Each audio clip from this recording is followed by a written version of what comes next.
Good morning. Welcome to Campus Ministries Daily Chapel. This morning we are super excited to have a special Earth Day Chapel service for you. We welcome Monica McDaniel, Augsburg Sustainability Officer, here to give a short reflection.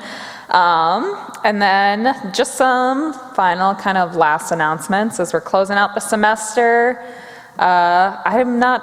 Tomorrow we'll have our deacons, our student leaders kind of talk about like some highlights of their year and their hope for Augsburg coming up. Tomorrow will also be my last chapel, and we'll be sending me off as you get ready to welcome a new pastoral intern for next year. So with that, let us center our hearts and minds for today's chapel with a prayer from the Jesuit community. Creator, grant us the grace to grow deeper in our respect and care for your creation. Help us to recognize the sacredness of all your creatures as signs of your wondrous love. Help us to turn from the selfish consumption of resources meant for all and to see the impacts of our choices on the marginalized and vulnerable. Amen. Well, we have a song by Grace and Mercy. Woo! Welcome them up.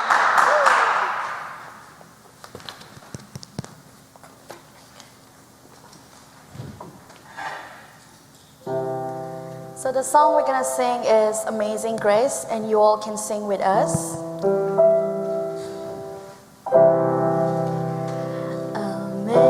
Amazing grace, how sweet the sound that saved a wretch like me.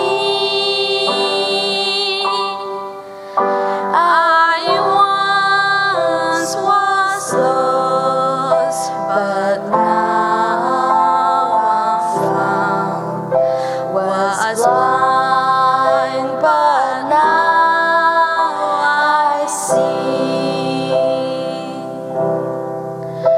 Was grace that taught my heart to fear, and grace my fears relieved. How precious deed that grace appeared the hour I first believed. When we've been there 10,000 years, bright shining as the sun,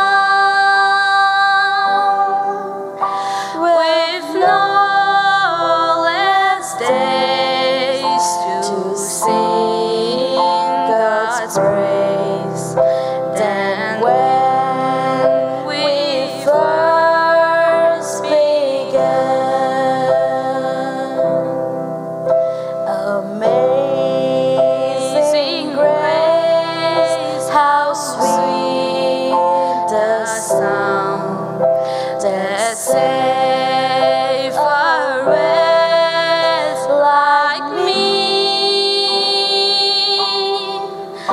I once was lost, but now I'm found. Was blind, but now I see. Thank you.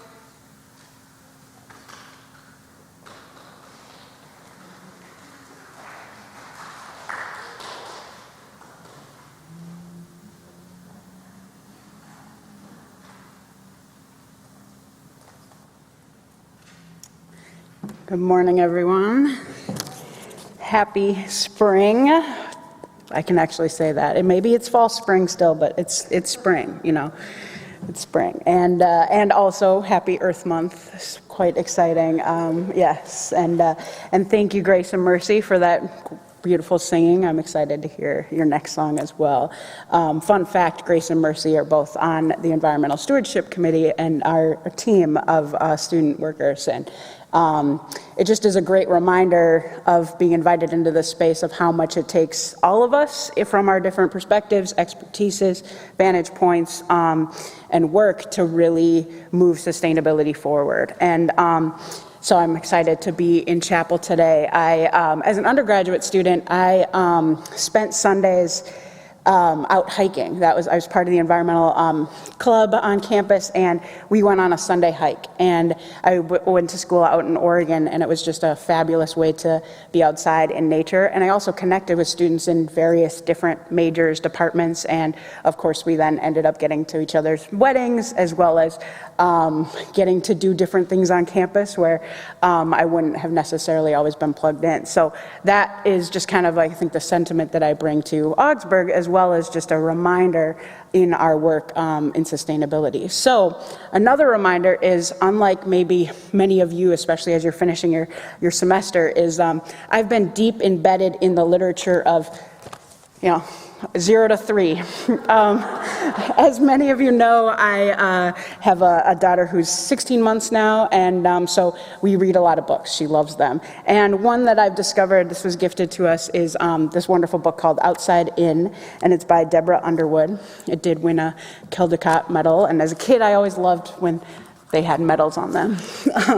But it is a great book, and I'll get into a little bit of why I chose it. But what I found is in 0 to 3 literature, there's actually some really pointed meanings. So, and I do have up there some beautiful slides that I took on my iPhone, but it's a great way to kind of to engage in the watercolor paintings, because that actually does help instill some of the messaging of this story. So I will begin. Outside In by Deborah Underwood. Once we were part of outside, and outside was part of us. There was nothing between us. Now, sometimes even when we're outside, we're inside. We forget outside is there. So outside reminds us. With flashes at the window and slow magic tricks. It sends the sunset and shadows inside to play. Outside sings to us with chirps and rustles and tap-taps on the roof. It beckons with smells sun-baked, fresh, and mysterious. Outside feeds us. Sun, rain, and seeds become warm bread and berries. Outside cuddles us in clothes, once puffs of cotton. It holds us in wooden chairs, once trees. We feel outside in the warm weight of our cats and the rough fur of our dogs. Outside shows us there's a time to rest and a time to start fresh. Outside steals inside, a spider seeking shelter, a box elderbug in the bath, a tiny snail on kale. Even rivers come inside, cool water rushing, eager to return to the sea. I'm here, outside says. I miss you. Outside waits. And we answer. So, you might be wondering, okay, why'd you choose 0 to 3 literature to bring to chapel and in the middle of Earth Month? But what I really love about this message, as I've chosen books that I want my kid to read and enjoy, and the lessons I want to instill, is just this book, and as I've read it, you can imagine a lot of times, is the realization and the lesson that outside is always there. And I love that image of the chair and the trees, and how the chair once was a tree. And it made me realize, as we've been working through and really celebrating Earth Month as a team and in solidarity across campus, is how much outside is in solidarity with us and acts in solidarity and stewardship to humans. And it just made me really realize how much we think of humans need to steward outside. But really, outside stewards us all the time, with the berries, with the seeds of our bread, with the cuddles of our dogs, and the trees that become our chairs and tables. And it's really about how do we, one, learn from outside that we are part of outside, and we are in some ways almost always outside, and I know that's hard to believe because we're coming from winter and spring, and unless you're a winter biker or Emily Ford who's trekking in the Boundary Waters, we're not outside all the time. But it's a way for us to actually think about how we are actually part of outside, and how then do we get back to being in solidarity with outside. And I would argue that that is kind of in the think. So that's what I kind of am thinking about and grappling with, is this idea of solidarity. How do we act in solidarity with outside? And that actually means that we have to act in solidarity with not just our more than human relatives, but also with each other.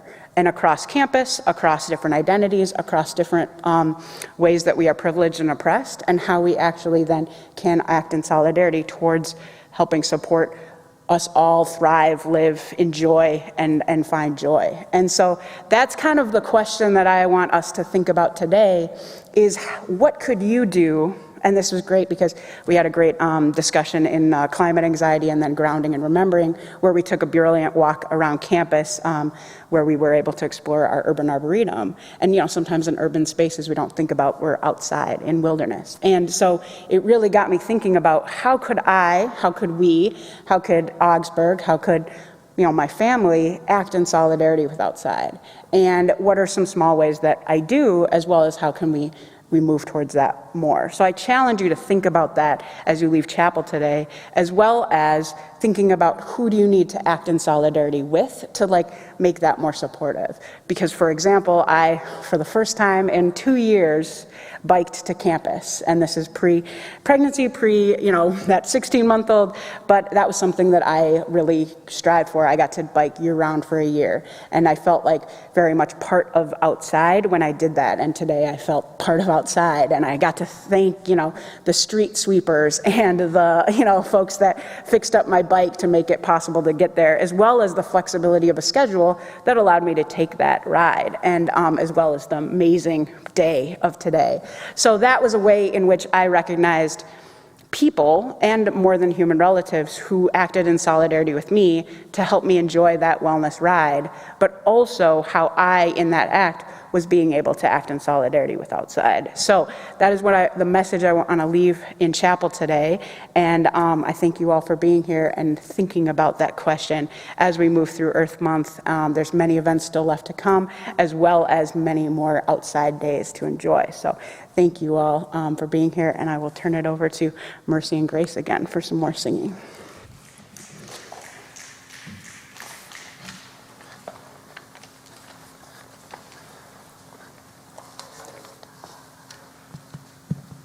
Hi again. The song that we're going to sing right now is from the movie called The Lorax. It's called Let It Grow, since it's Earth Month. And the message behind the movie, The Lorax, is to respect the environment and all living creatures that will help us preserve the planet for ourselves and for our future generation. So we're going to sing Let It Grow. You don't know me, but my name's Shy. I'm just an old hurt delivery guy. But it seems like trees might be worth a try, so I say let it grow. My name is Dan and my name is Rose. Our son Weasley kinda close, and that's not good, so we suppose we should let it grow. Let it grow, let it grow. You can reap what you don't sow. Plant a seed inside the earth, just one way to know its worth. Let's celebrate the world's rebirth. We say let it grow. My name is Grace and I am 21. I would really like to see a tree. La la la la la la la la la. I say let it grow. Our mercies are ago, and I'm 23. But I remember when trees were everywhere, and no one had to pay for air. So I say, let it grow. Let it grow, like it did so long ago. Maybe it's just one tiny seed, but it's all we really need. It's time to change the life we lead. Time to let it grow. Let it grow. Let it grow. Thank you.